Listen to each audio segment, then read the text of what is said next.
Early morning in France's biggest fishing port, Boulogne-sur-Mer. Fishermen returned to dock to unload their catch. When the lockdown began 6 weeks ago, the city's wholesale market closed, prices plunged and fishing stopped. To survive financially, the fishermen had to come up with a plan. The prices at the auction hall were really low, and the fishermen decided actually not to go at sea.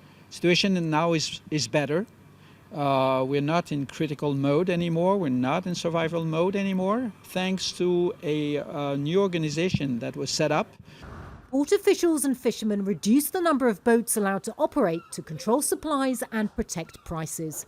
Some fishermen, though, haven't returned to work because of the health risks. Social distancing on board is impossible. Fishermen says we don't want to go fishing because we are too close to each other when we go fishing. So they decide to not leaving the harbor and stay at home. But a part of the fishermen says, okay, we are going to put masks and also to try and find solution.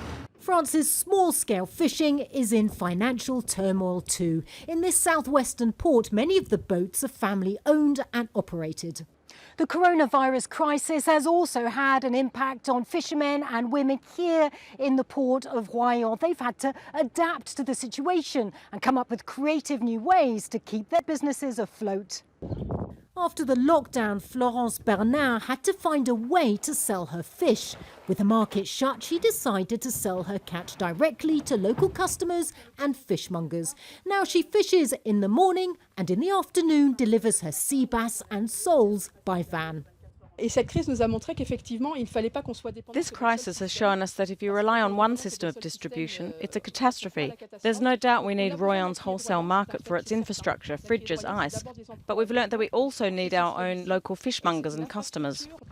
Workers in the country's fishing industry hope that the situation improves after the French government loosens its lockdown from May 11th and once restaurants, school canteens and shops are permitted to reopen. Financial recovery is likely to be slow in the short term, but at least it's on the horizon. Natacha, Butler, Jazeera, Royan, France.